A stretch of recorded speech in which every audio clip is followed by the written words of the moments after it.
Have you ever wondered why, despite all your efforts to become a better person, the feeling of being incomplete never goes away? Why, even after reading self-help books, watching motivational videos, and trying every possible technique to heal yourself, you still feel like there's something wrong with you? Perhaps you think you haven't meditated enough, haven't done enough therapy, or haven't reached the ideal level of productivity. But what if I told you that this idea that you need to be fixed is the true source of your suffering? It's hard to hear. We have been conditioned to believe that there is an ideal to be achieved, a flawless self, free of trauma, free of anguish. And all your discomfort seems to stem from the fact that you haven't gotten there yet.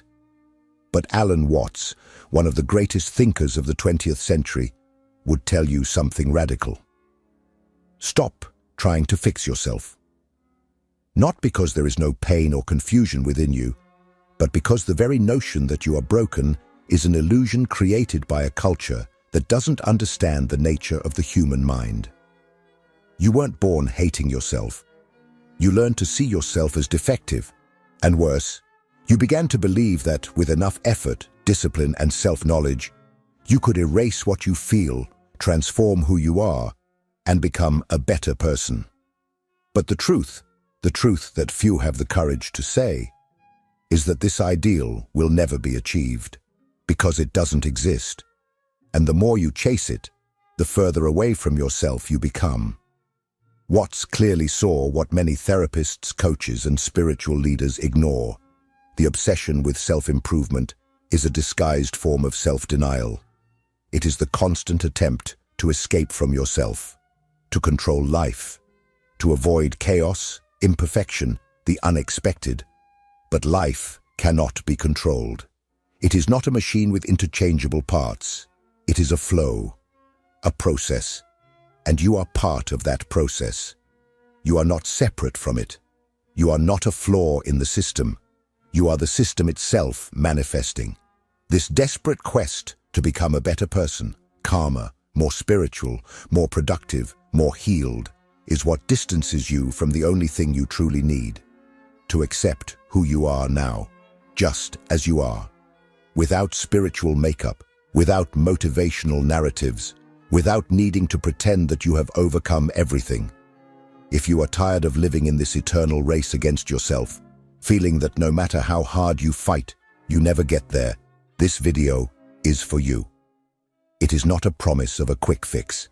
It is an invitation to confrontation, a call to dismantle the illusion that there is something fundamentally wrong with you. Because maybe, just maybe, you have never been broken, and all you needed was to stop trying to fix yourself. Think for a moment. Who exactly is this you that believes you are broken? And who is this other you that wants to fix you? Have you ever stopped to ask yourself why you live in war with yourself? Why is there a part of you that constantly judges, criticizes, demands, while the other just tries to survive, seeking some relief, some approval, some moment of peace? Alan Watts clearly identified what lies behind this inner battle: an illusory division between a judging self, the supposed rational, spiritualized. Think for a moment. Who exactly is this you that believes you are broken? And who is this other you that wants to fix you? Have you ever stopped to ask yourself why you live in war with yourself? Why is there a part of you that constantly judges, criticizes, demands, while the other just tries to survive, seeking some relief, some approval, some moment of peace? Alan Watts clearly identified what lies behind this inner battle: an illusory division between a judging self, the supposed rational, spiritualized, disciplined adult, and an imperfect self, childish, uncontrolled, that needs to be repressed, corrected, and shaped. This split is a deeply rooted cultural construct in the Western mindset. From a young age, we are taught that our raw, spontaneous, and emotional nature is a problem to be solved. The body needs to be tamed. The mind needs to be disciplined. Desires need to be overcome. In other words, the human being needs to be fixed. But here is the central point of Watts's critique. This division is a lie. There is no isolated higher self capable of manipulating and correcting another lower self. This structure is a fiction created by language, religious morality, and institutionalized psychology. A fiction that fragments us, that tears us away from the direct experience of life and places us in a position of eternal conflict. You are not two entities in dispute. You are a whole. One consciousness trying to survive in a world that has taught you to hate yourself. Western culture has built this dualistic model, soul and body, reason and emotion, light and shadow, as if they were opposing forces waging an internal battle. But in Watts's view, influenced by Zen, Taoism, and Eastern philosophy, this is absurd. You cannot tear pieces of yourself away and expect to be at peace. You cannot win a war where the enemy is you. This constant attempt to tame your impulses, polish your emotions, control your thoughts, and be better is like trying to lift yourself by pulling your own hair. It is a logical illusion, a cycle that only persists because you believe you are two things at once: the problem and the solution, the sinner and the savior, the sick and the doctor. This division forces you to live in permanent judgment. Every thought is analyzed, every emotion is labeled, every behavior is compared to an unattainable ideal. And the more you try to obey this logic, the further you distance yourself from your own nature. The result? Chronic anxiety, feelings of inadequacy, silent guilt, the sense that no matter how hard you try, it is never enough. Watts invites us to break this cycle. If this content is making sense to you, click the subscribe button and subscribe to the channel. Thank you for your support. From the moment you are born, a subtle, almost imperceptible process of psychological domestication begins. Society, like a well-oiled machine, has its own standards for how you should think, act, and even feel. If you stray from these standards, you are corrected. If you do not learn, you are punished. And if you continue to be misaligned, you are excluded. It is in this context that the idea is born that you are not enough as you are. And more than that, that there is an ideal you that must be achieved, no matter the cost. Alan Watts saw with brutal clarity how this logic extended into the realms of spirituality and modern psychology. He denounced a system that, under the guise of self-knowledge, merely reinforces social conditioning.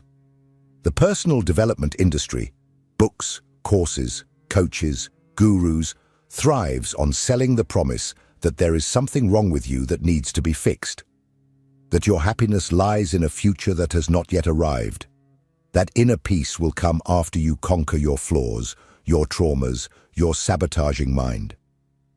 But here is the paradox that Watts exposes. The attempt to become a better person is based on the premise that you are broken.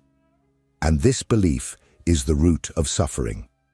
The more you try to change yourself to reach an ideal, the more you reinforce the idea that you are unworthy of the now.